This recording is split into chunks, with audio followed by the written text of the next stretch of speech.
dan Syarif 082393000035. Virtual Bike for Charity didukung oleh Enerphone Active, Rodaling, P3E, Makassar Sepeda, dan Hobi Sepeda. Smart Listener, ayo bergerak bersama Pulihkan Indonesia.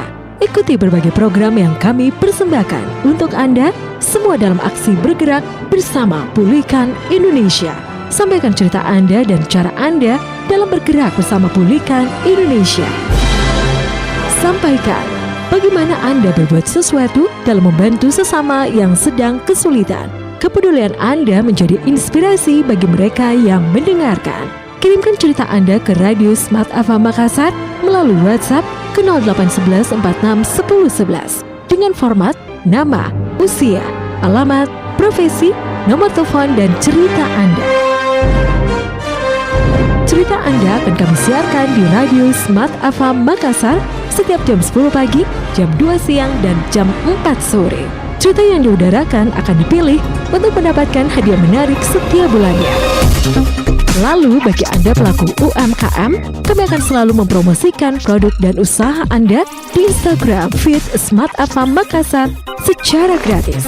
Kirimkan nama produk, foto produk beserta nomor telepon dan alamat ke email makasarsmartfm@gmail.com. Terakhir, bagi Anda yang ingin membantu mereka yang terkena dampak pandemi COVID-19, Anda bisa membantu dengan menyumbangkan sembako, alat pelindung diri, suplemen kesehatan, dan lainnya. Silakan mengirim ke Radio Smart FM Makassar, Gedung Tribun Timur, Lantai 3, Jalan Cenawasi, nomor 430 Makassar. Sumbangan yang kami terima akan disalurkan ke Panti Asuhan, Panti Jompo, dan relawan COVID-19 yang berjuang setiap harinya. Mari bergerak bersama Pulihkan Indonesia bersama KG Radio Network.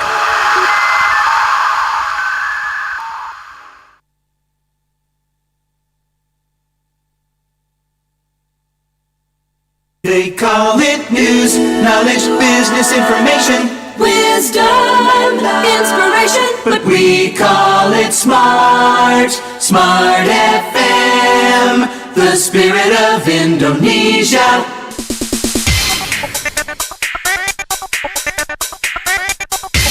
Anda tengah menyimak live perbincangan dalam Makassar Insight. Ya, terima kasih Smart Listener, Anda masih bersama kami di Makassar Insight, dan topik kita untuk hari ini mengenai insentif pajak bagi yang sudah divaksin ya. Nah, Dok, tadi seperti diinformasikan ya, mau tidak mau untuk vaksin ini sepertinya ini menjadi persyaratan ya untuk mengakses fasilitas publik ya, baik yang formal ataupun yang non formal ya.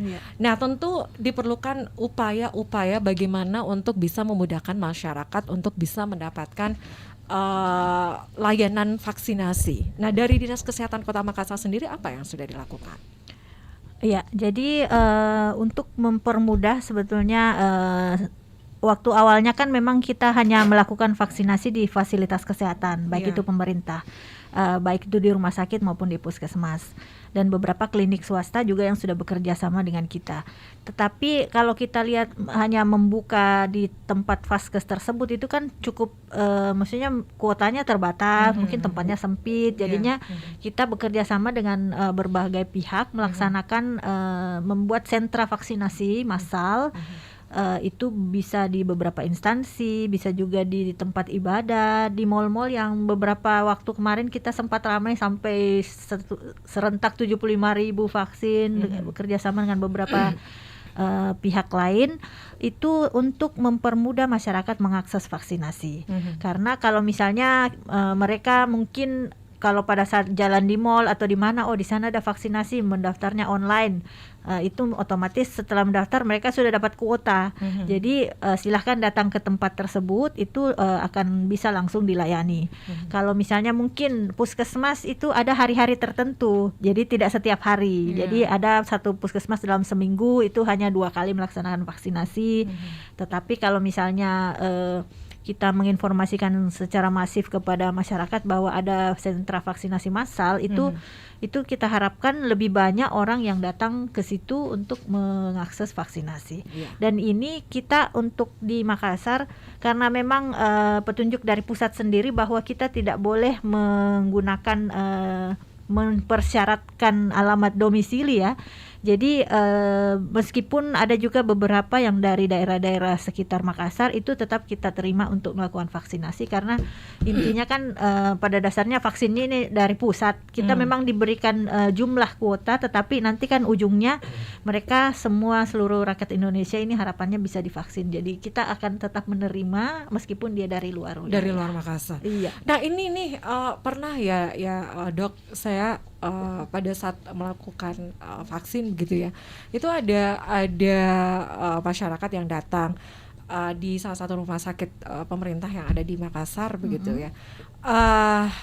Masyarakat ibu ini datang ya, itu ingin divaksin untuk vaksin yang kedua, dan ternyata untuk vaksin yang pertama itu ibu ini tidak melakukannya di rumah sakit itu. Kasusnya seperti apa kalau? Ya, jadi sebetulnya itu hanya untuk pencatatan pelaporan saja, karena vaksinnya kan sama, kecuali memang vaksin di tempat A itu berbeda, karena vaksin misalnya dia dapat dosis satunya Sinovac, itu dosis 2-nya juga harus Sinovac, nggak boleh pindah ke AstraZeneca, demikian juga sebaliknya, karena itu memang akan berbeda, dia punya platform kerjanya vaksin itu, jadi harapannya tidak dicampur. Jadi Sinovac is Sinovac. Nah, di kartu vaksin itu kan memang ada tertulis diharapkan dosis 1 dan dosis 2 itu di tempat yang sama. Nah, pertama itu untuk memudahkan pencatatan dan pelaporan. Kedua, misalnya di rumah sakit A dilakukan vaksin terhadap 100 orang, itu otomatis dia akan siapkan dosis keduanya juga 100 orang. Jadi kalau misalnya mereka datang ke tempat yang sama, otomatis dia akan nyambung antara dosis 1 dan dosis 2. Nah, mungkin kalau misalnya kuota di tempat tersebut sudah tidak tersedia, bisa saja mungkin dia menolak. Misalnya vaskes tersebut menyarankan orang tersebut kembali ke vaskes pertamanya karena dia dihitungnya di sana, bukan di sini. Nah, tetapi kalau misalnya alokasi vaksin kita cukup, itu sebetulnya tidak boleh ditolak, karena ini kan pada dasarnya semuanya harus divaksin. Apalagi kalau dosis 2 yang mencari itu ceritanya dia sudah dapat dosis 1. Jadi jatah dosis 2-nya itu sudah ada. Cuman mungkin pada saat yang kita lihat ibu-ibu itu dia berada di bisa jadi di situ sedang hampir stock out, atau mungkin di hari tersebut dia sudah punya janji untuk dosis 2 dari orang yang dosis 1 di situ, jadi dia harus lebih prioritaskan. Jadi dia prioritaskan untuk mendapatkan lagi untuk dosis yang kedua ya. Iya. Oke. Ada kesulitan tersendiri ya Bu ya, untuk warga yang diajak untuk vaksin tapi ternyata sampai hari ini targetnya ini kan harusnya sudah 100% ya bisa untuk setiap warga. Belum. Memang kita kalau misalnya targetnya kita ini yang sekarang memang karena tergantung juga dari alokasi vaksin dari pusat. Jadi kadang-kadang kita mau lari kencang nih, tapi bensinnya ndak ada atau amunisinya ndak tersedia, terbatas. Karena vaksin dari pusat juga tidak langsung kita punya sasaran 1 juta dikasih 1 juta, tidak. Mereka menghitung yang berapa banyak kita bisa habiskan. Nah, untuk Makassar itu kalau tidak salah hitungannya kita bisa menghabiskan sampai 5.000 dosis setiap hari. Jadi dia akan menghitung setiap 2 minggu. Jadi kita dikasih jatah 2 mingguan. Tidak langsung gelondongan begitu, tidak. Jadi kita mau buka sebanyak-banyaknya. Ini juga kembali lagi ke tenaga kesehatan yang melakukan vaksinasi, karena mereka kan terbatas. Jadi maksimal sampai 200 orang saja mungkin yang bisa divaksin. Jadi untuk wisata vaksin yang biasa dilakukan ya, pihak swasta juga biasa melakukan wisata vaksin ya. Biasanya untuk vaksin dosis pertama di situ ya, tapi untuk vaksin dosis kedua itu masih menjadi tanda tanya. Kalau kasusnya seperti itu bagaimana, Dok? Kalau untuk yang vaksinasi massal, kalau misalnya dia sasarannya pada saat dilakukan itu mereka memvaksin lebih dari 300 orang, itu kita harapkan dia juga menyediakan untuk dosis kedua.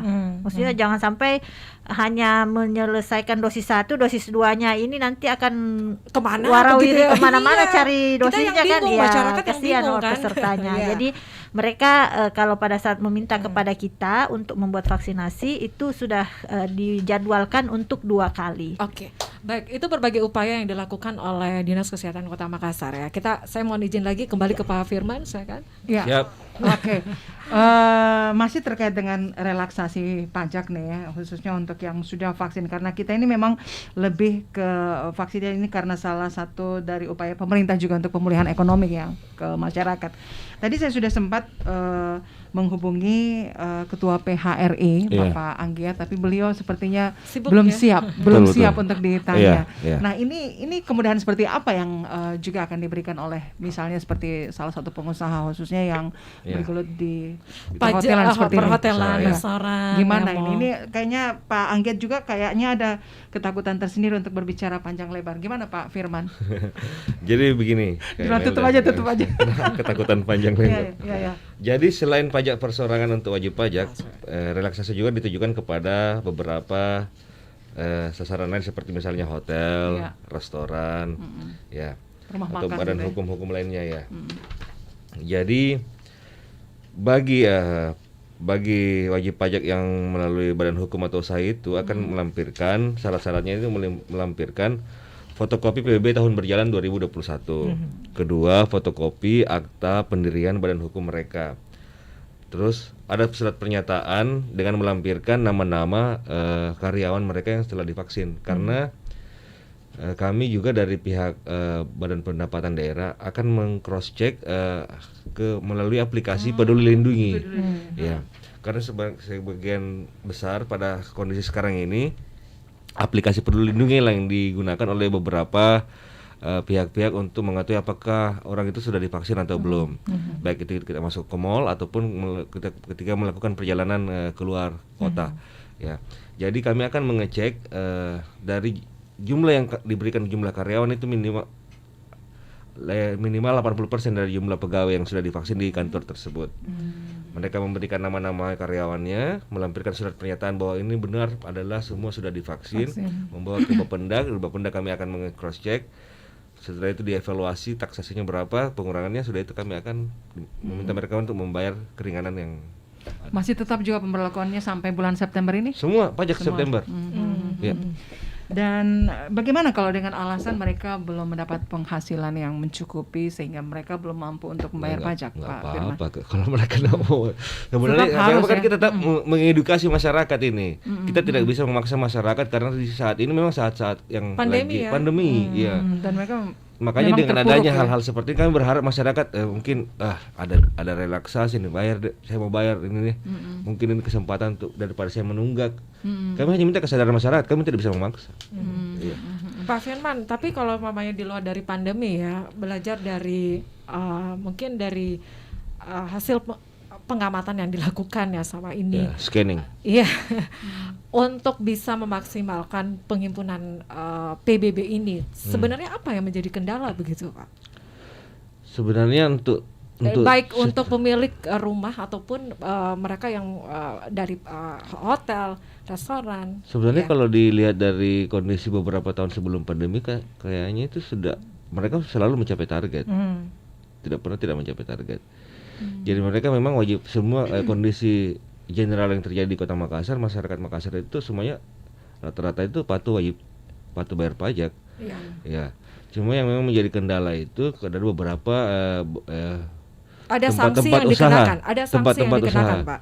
Kalau mereka mampu tapi mereka tidak memaksimalkan PBB-nya. Sebenarnya kami tidak mengetahui kemampuan mereka sampai sejauh Iya, mana. iya. Cuma kan tetap ini dendanya berjalan. ya, sanksinya Tetap berupa denda terhitung ya? melalui denda saja. Oh. Jadi kalaupun mereka tidak membayar ya tidak apa-apa, tapi kan ada konsekuensi denda di situ dan itu harus dilunasi nantinya. Seperti itu saja sih. Ya, kedepannya nih Pak Firman, untuk sementara kan ini masih yang diberlakukan untuk relaksasi atau insentif pajak ini khusus untuk PBB saja kan. PB. Ke depan ada mungkin Upaya-upaya dilakukan.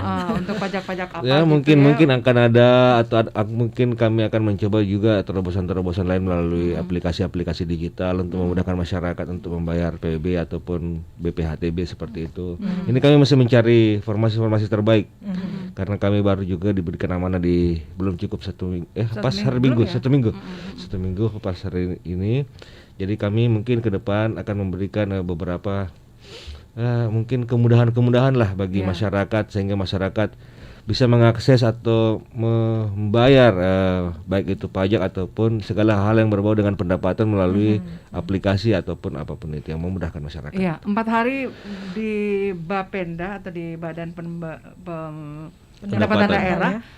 Bagaimana dengan kebijakan yang disampaikan oleh pemerintah Kota Makassar dengan relaksasi pajak ini, melihat suasana di kantor Bapenda, Pak Firman? Jadi ini ada antusias dari masyarakat kah atau masih tetap biasa-biasa saja? Jadi alhamdulillah MLW ya. Tingkat kunjungan, Pak. Setiap hari ada loket yang di Bapenda itu alhamdulillah sampai siang hari itu sudah sangat padat. Jadi tetap melalui prokes ya. Jadi dengan adanya ini yang tadi saya sampaikan sudah ada sekitar 300 lebih orang yang mendaftar untuk mendapatkan relaksasi. Ya? Mungkin hari kemarin sama hari ini ada peningkatan lagi seperti itu. Ini sosialisasinya memang sudah dimasifkan atau bagaimana, Pak? Sudah ya. Iya. Ke tingkat kelurahan, RT RW ya. Di kecamatan, kelurahan, RT RW ya. Oke, baik. Dan ini juga masyarakat yang belum mendengarkan terkait adanya relaksasi pajak. Mungkin ini nanti dengan saya adanya bisa perbincangan- sosialisasi di Semar FM atau apa. Sementara demokrasi. Itu maksudnya mungkin kayak lebih ke situ kayak.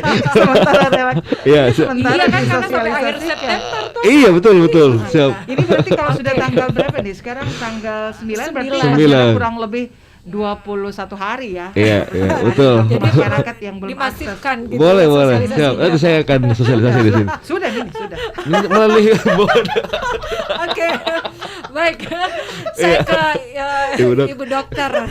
Dok, gimana nih Dok untuk upaya-upaya bagaimana selain membuka layanan vaksinasi massal yang dilakukan kepada masyarakat ya. Jadi bukan hanya layanan ataupun dari rumah sakit ataupun puskesmas, tapi juga dari perusahaan swasta juga yang membuka layanan untuk vaksinasi massal. Apa upaya selanjutnya akan dilakukan untuk tercapainya herd immunity? Iya, yang kemarin juga ada sebetulnya kita kerjasama dengan provinsi dengan pihak BIN melakukan vaksinasi door to door. Badan Intelijen Negara ya. Iya, dengan vaksinasi keliling. Itu ada titik-titik di mana ada mobil vaksinasi di situ yang standby. Kalau tidak salah pernah di Pantai Losari beberapa waktu itu. Kemudian ada beberapa kecamatan yang disasar itu memang kita benar-benar door to door.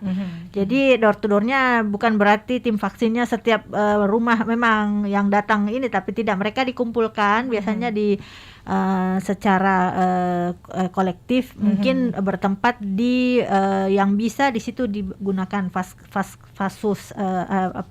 fasilitas apa yang di situ yang bisa digunakan, mungkin kayak di semacam lapangan kemarin itu ada kayak lapangan bulu tangkis gitu kan yang di beberapa RW di situ yang dihadirkan masyarakat di sekitar. Itu ceritanya mendekatkan mereka. Mungkin kalau di puskesmas mungkin transport apa segala agak macam jauh ini, ya mendekatkan. Jadi kalau misalnya memang apalagi sudah ada relaksasi, kemudian ada juga kemarin ada tenan-tenan yang misalnya ini dapat diskon apa dengan menunjukkan kartu vaksin, itu kan sebetulnya paling tidak bisa menjadi semacam pemanis untuk orang-orang memudahkan mau. memudahkan Iya, masyarakat ya. mau. Oke, baik. Kita terbatas Dengan waktu ya, dari dokter. baik. Yes. Dari dokter dulu atau Pak Untuk Firman? proses Dokter dulu statementnya? sekalian. Iya. Dokter Nani, apa yang mau disampaikan ke Ya, masyarakat? jadi mungkin sebagai penutup ya, mudah-mudahan juga kita masih dipanggil lagi sini. Kalau Pak Firman dipanggil juga. Sama-sama Dok nanti. Iya, paling tidak Sosialisasi. ini sosialisasinya juga ke masyarakat Betul. kan. Ternyata saya vaksin dapat ini nih, Iya. relaksasi pajak. Kenapa saya tidak langsung vaksin saja biar dapat itu ya insentif pajak kemudahan ya. ya. Baik, silakan Dok. Iya, jadi harapan kami mungkin sebagai yang selama ini berkutat di percovidannya. Ya, kita mungkin semua saat ini sudah lelah melihat ini, tapi beberapa upaya yang kita bisa lakukan, di antaranya yang protokol kesehatan itu menjadi yang utama. Meskipun kita sudah vaksinasi, meskipun vaksinasi yang efikasinya mungkin 90% dari data, tetapi kalau kita tidak protokol kesehatan itu tidak apalah gunanya kita divaksin kalau protokol kesehatan tidak dilakukan. Jadi intinya kami mengharap kepada masyarakat, ayo kita divaksin, mumpung sekarang vaksinnya ada, tersedia gratis. Mana tahu tahun-tahun depan kita cari vaksinnya tiba-tiba kita harus berbayar. Itu kan kita tidak tahu kondisi kedepannya bagaimana, karena saat ini di masa pandemi kita mari kita bahu-membahu semua bekerja sama untuk meningkatkan imunitas kita, karena yang inti di sini adalah herd immunity, kekebalan komunitas. Kita harapkan misalnya ada orang yang tidak divaksin karena memang tidak bisa divaksin, kita yang menjaganya karena kita yang sudah divaksin. Baik. Ya, seperti itu. Pak Firman sendiri, Apa yang disampaikan Pak ya, Firman? apa yang mau disampaikan ke Baru masyarakat menjabat 4 hari agar darinya bisa perlu, mengakses kebijakan dari pemerintah kota ini terkait adanya relaksasi pajak atau insentif pajak? Jadi kami dari kami dari pemerintah Kota Makassar menghimbau kepada seluruh masyarakat Kota Makassar, mari ki bayar pajak PBB sebelum jatuh tempo pada tanggal 30 September 2021. Dan itu harus Ada ke Bapenda ya? di Bapenda. Ada melalui kemudahan katanya, ada di bank ATM kayaknya bisa Ya, ATM. lebih memudahkan mungkin tidak harus ke Bapenda, ada apakah Untuk saat ini melalui Bapenda ataupun melalui bank pemerintah. bank pemerintah. Iya. Ya. Silakan. Jadi kami menghimbau kepada seluruh masyarakat Kota Makassar untuk membayar pajak untuk sebelum jatuh tempo pada tanggal 30 September 2021. Adapun dari Bapenda sendiri memberikan relaksasi sebesar 30% dengan syarat melampirkan fotokopi PBB tahun berjalan, fotokopi kartu keluarga, dan minimal memiliki syarat vaksin minimal dosis pertama pada anggota keluarga pada anggota keluarga. karyawan. Jadi kami berharap dengan adanya relaksasi seperti ini memberikan kemudahan bagi masyarakat yang ada di Kota Makassar untuk membayar pajaknya, sehingga pendapatan Kota Makassar pun dapat meningkat demi kebaikan kita bersama. Jaga selalu protokol kesehatan. Peduli ki, salam ki. Baik. Terima kasih Pak Firman ya sudah hadir bersama kita di spesial program dari Radio Smart FM Makassar Insight ya. Iya. Karena tanpa kehadiran Pak Firman ini masyarakat juga masih pasti akan abu-abu terkait dengan adanya relaksasi pajak ya yang diberlakukan oleh pemerintah Kota Makassar. Baik dari lantai 3 Gedung Tribun Timur. Terima kasih juga untuk Dr. ya. Andi Mariani, Dr. Nani, kasih pengendalian penyakit menular dari Dinas Kesehatan Kota Makassar. Ya, sekali lagi terima kasih untuk semua narasumber. Salam buat Dokter Ida ya, Iya. Ibu ya. Mudah-mudahan kita semuanya sehat walafiat, tetap jaga kesehatan dan tetap mematuhi protokol kesehatan. Saya Emil Faris. Zamir Zaryanti, Selamat siang.